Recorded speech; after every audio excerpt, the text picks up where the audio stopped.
From a large amount of money found in a judge's residence to chaos in the Karnataka Assembly over the honey trap scandal to Home Minister Amit Shah slamming Tamil Nadu CM M.K. Stalin over the language controversy. Here is today's news wrap. Delhi High Court Judge Yashwant Verma has been transferred back to the Allahabad High Court after a fire at his official residence revealed a large amount of unaccounted cash. The Supreme Court Collegium, led by Chief Justice Sanjeev Khanna, made this decision following the incident. Justice Verma was not in the city during the fire, and the discovery has raised concerns about the judiciary's reputation. Get the complete details on this development. Justice Yashwant Verma of the Delhi High Court has been transferred to the Allahabad High Court following the discovery of a large sum of cash at his official residence. The Supreme Court Collegium, led by Chief Justice of India Sanjeev Khanna, recommended the transfer after a fire at his bungalow revealed stacks of money in multiple rooms. The incident took place on the 14th of March when a fire broke out at Justice Verma's residence in Delhi. Firefighters responding to the scene managed to contain the flames but made a startling discovery. Bundles of cash scattered across different parts of the house. The money was reportedly found after charred notes were seen inside the premises. Justice Verma was not in the city at the time of the incident. Following the revelation, the Supreme Court Collegium swiftly moved to transfer him back to the Allahabad High Court, where he originally served as a judge before his posting to Delhi in 2021. While the transfer order has been issued, reports indicate that some members of the Collegium believe further action is necessary. They have suggested that Justice Verma be asked to resign, and if he refuses, an in-house inquiry committee could be set up. This would be the first step towards a possible removal process which requires parliamentary intervention. According to legal procedures established in 1999 for handling corruption allegations against judges, the Chief Justice of India first seeks a response from the accused judge. If the explanation is found unsatisfactory, an inquiry committee comprising a Supreme Court judge and 2 High Court Chief Justices can be formed to investigate the matter further. The incident has sparked concerns over judicial integrity, with legal experts closely watching how the matter unfolds. Meanwhile, there has been no official response from Justice Verma regarding the allegations or his transfer. The matter also echoes in the Parliament. This morning we have read about a shocking case of huge amounts of cash unearthed at the residence of a judge of the Delhi High Court. Earlier, 50 members of Parliament have submitted a notice to you regarding certain remarks that were made by a judge of the Allahabad High Court. You yourself have repeatedly called into question the urgency for judicial accountability. You have in fact directed the Leader of the House on this issue. So I request that you please make some observations on this and give necessary directions to the government to come up with a proposal for increasing judicial accountability. Honourable members. First of all, I am not aware of any of the facts. If the Supreme Court Collegium is seized of the matter, the Supreme Court Collegium will take action on it if they wish to take action. I mean, I'm not aware of any of this. I have also read it in the newspaper. So I don't want to comment in any way one way or the other. But certainly the issue of corruption within the judiciary is a very serious issue, and this is not something that has been articulated by senior counsel and lawyers in this country for the first time. It's been going on for years, and public statements have been made. So I think that it's time for the Supreme Court to start looking at issues of how the appointment process should take place, that it should be more transparent, appointments should be more carefully done. There's another judge of the Allahabad High Court, as you know, against whom the Collegium called him for an explanation, and he chose not to respond to their direction that he should apologize. This is what I've heard. I mean, I'm not myself privy to any of this. And thereafter, the Supreme Court Collegium has kept quiet. Now, that also sends a wrong signal, if these facts are correct. If these facts are not correct, then of course my statement is also inaccurate. But it sends a wrong signal. That means that a judge can say what he wants to say, and conduct himself in whatever manner he wants to conduct himself, and the collegium will remain silent and not take any proactive action. That also sends a wrong signal to the public at large, because corruption is a serious issue, not just within the judiciary, but in society. At large, corruption is a serious issue amongst public functionaries. And corruption has, despite whatever our dear Prime Minister has said, has increased. And आपको याद होगा कि जब ये लोकपाल की agitation हुई थी, तो मतलब कि सभी राजनीतिक दल कांग्रेस पे आरोप लगाते थे, और फिर ये लोकपाल की लेजिस्लेशन लाए भी, और आज तक कुछ हुआ।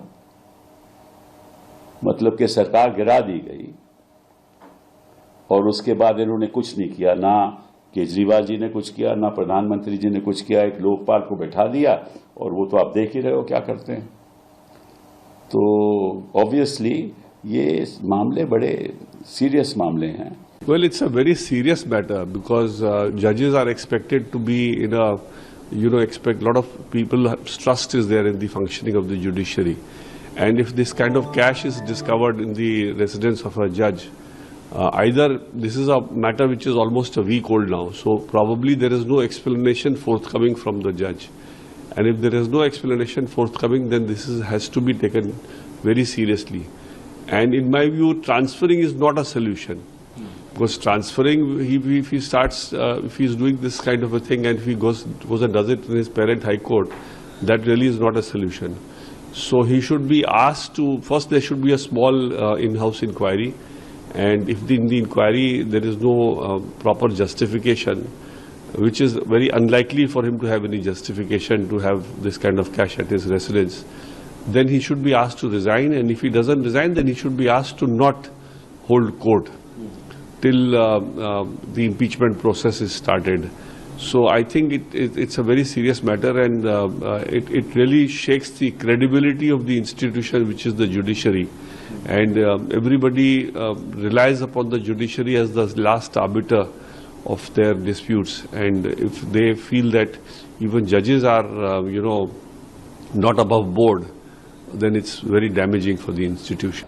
The way our system is structured is that the judiciary self-regulates itself. So it's really incumbent upon the Chief Justice and the Collegium to take appropriate action only after due process and formal inquiry. So I really don't know the facts of the case beyond what's being reported in the paper, but I'm sure the senior judicial minds of this country will follow a process and then act on it. Supreme court collegium ने Delhi high court के एक जज हैं यशवंत सिन्हा, उनको उनके parent cadre में Delhi Allahabad high court के लिए भेज दिया है, क्योंकि उनके फायर के दौरान उनके यहाँ से कैश की रिकवरी। देखिए, न्याय की जो व्यवस्था है उसका पूरे देश में और पूरे भारत के वासियों के बीच में बहुत सम्मान है, और मुझे लगता है कि सुप्रीम कोर्ट कॉलेजियम जिस दिशा में जो भी कदम उठाएगा वो उस सम्मान को बरकरार रखने के लिए। The Karnataka Assembly witnessed massive chaos as the honey trap scandal took center stage. Speaker UT Khader suspended 18 BJP MLAs for disrupting proceedings, while the opposition demanded a judicial probe. With explosive allegations that 48 MLAs were honey trapped, the controversy has sparked a political firestorm. Will the high-level probe expose the masterminds? Watch the full report on this.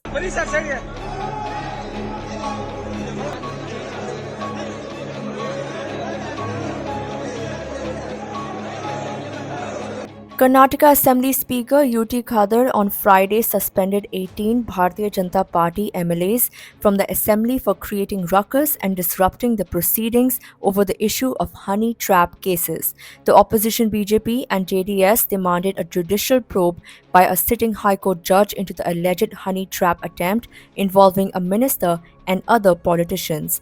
The BJP MLAs caused a disturbance by entering the well of the house, tearing and throwing papers in front of the speaker's chair. The Karnataka Assembly passed a bill for their suspension for 6 months, which was tabled by Karnataka Law and Parliamentary Affairs Minister H.K. Patil. A major political storm has erupted in Karnataka after shocking allegations of honey trapping surfaced in the state assembly. Cooperation Minister K.N. Rajana has claimed that as many as 48 MLAs cutting across party lines have been honey trapped. With both ruling and opposition parties trading accusations, the government has now announced a high-level probe into the scandal. A honey trap is a deceptive scheme where individuals, often politicians, officials, or influential personalities, are lured into compromising situations, usually involving intimate relationships. The ultimate goal is blackmail, political manipulation, or financial extortion. Such tactics have been used globally to gather intelligence or exert pressure on powerful figures. The controversy began when BJP MLA Basana Gowda Patil Yatnal raised concerns in the assembly about a systematic honey trapping operation targeting lawmakers.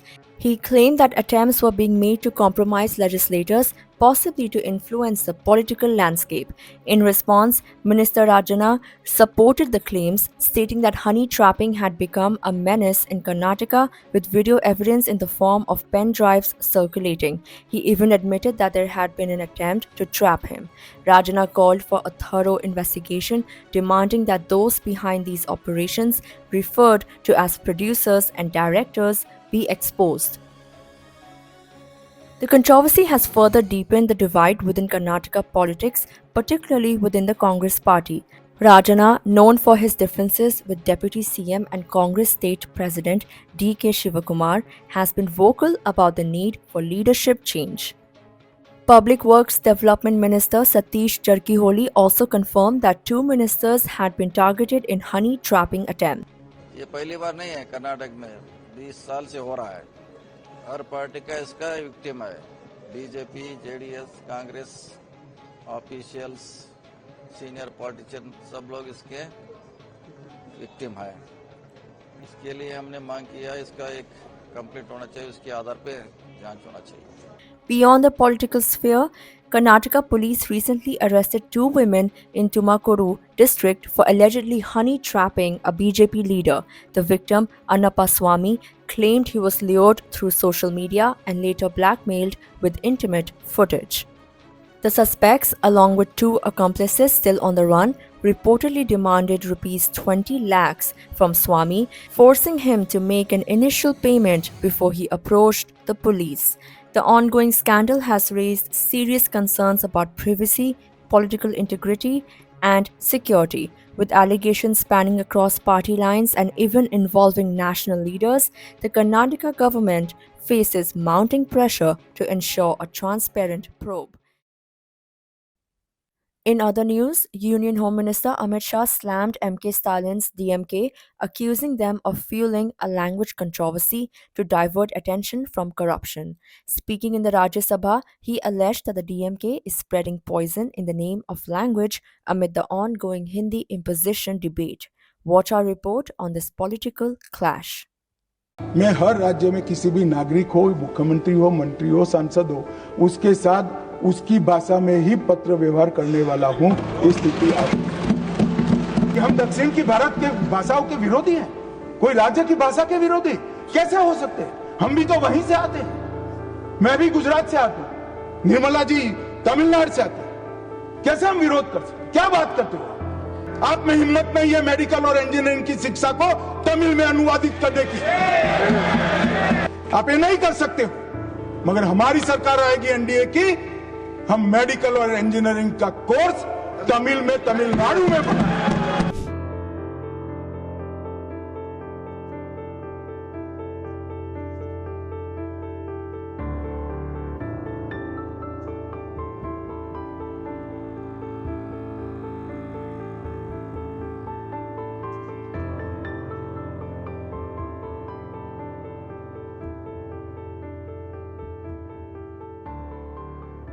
और मैं एक बात घोषणा करना चाहता हूं मान्यवर कि ये दिसंबर के बाद मैं हर राज्य में किसी भी नागरिक हो, मुख्यमंत्री हो, मंत्री हो, सांसद हो, उसके साथ उसकी भाषा में ही पत्र व्यवहार करने वाला हूं। इस स्थिति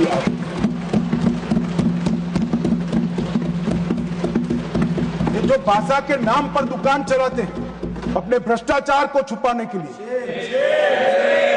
उनको मजबूत जवाब है। भारत की एक एक भाषा भारत की संस्कृति का गहना है। मान्यवर क्या कहते हैं कि हम दक्षिण की भारत के भाषाओं के विरोधी हैं, कोई राज्य की भाषा के विरोधी कैसे हो सकते हैं? हम भी तो वहीं से आते हैं। मैं भी गुजरात से आता हूं, निर्मला जी तमिलनाडु से आती है। कैसे हम विरोध कर सकते? क्या बात करते हो? हमने भाषाओं के लिए काम किया है। हमने मेडिकल और इंजीनियरिंग की शिक्षा को भारत की भाषाओं में किया है।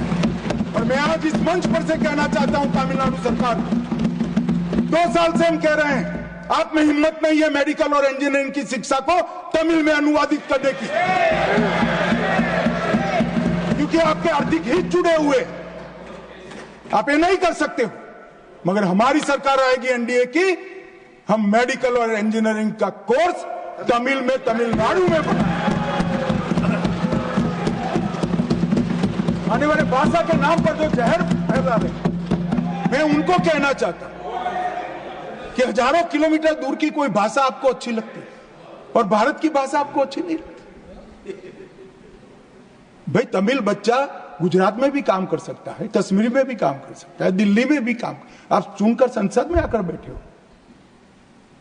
कैसे देश की व्यवस्था चाहते? भाषा के नाम पर देश के विभाजन के लिए, देश के बंटवारे के लिए बहुत सारा हो चुका, अब नहीं करना चाहिए। देश आगे बढ़ गया है। आप विकास की बात करिए, आपके घपले, घोटाले, भ्रष्टाचार छिपाने के लिए भाषा का आड़ देते हैं। हम एक्सपोज करेंगे, गांव गांव जाकर एक्सपोज करेंगे ये भ्रष्टाचार छुपाने के लिए भाषा। On Friday, the Ministry of External Affairs confirmed that India and the US are working towards a bilateral trade agreement to boost trade and market access while cutting tariff and non-tariff barriers.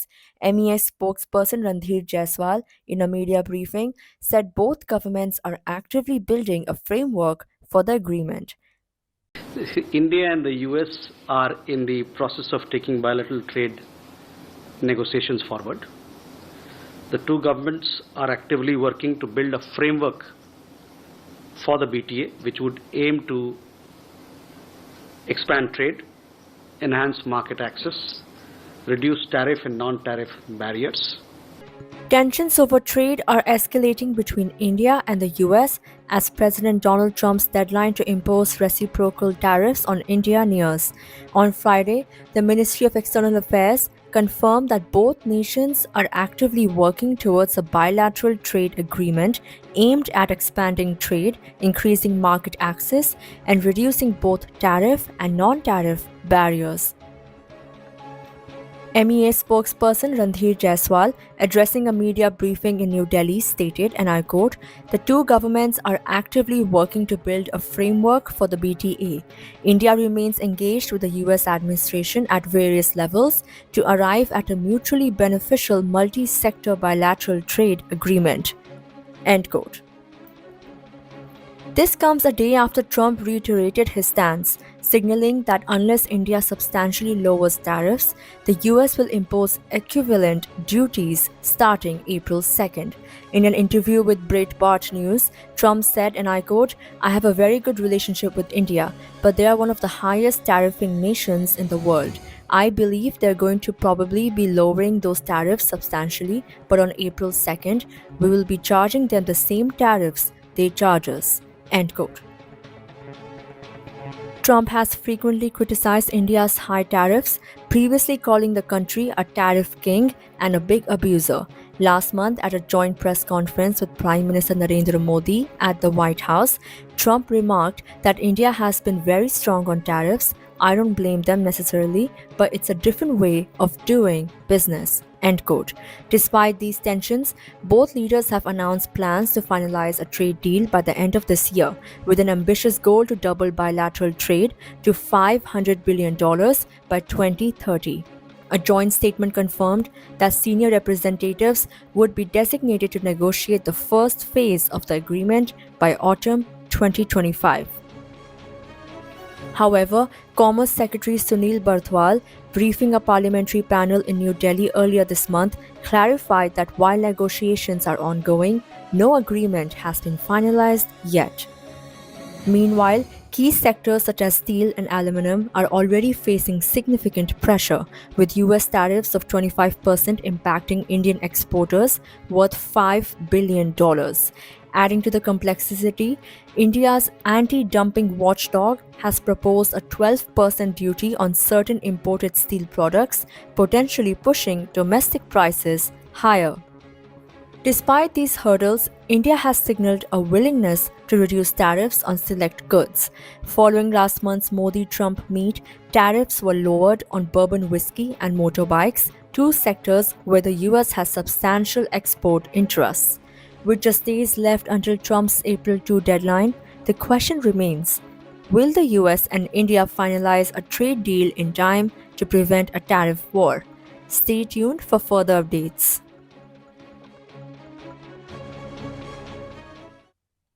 That's all for today, leaving you with visuals from the practice sessions of Kolkata Knight Riders and Royal Challengers Bengaluru as the IPL tournament kicks off tomorrow.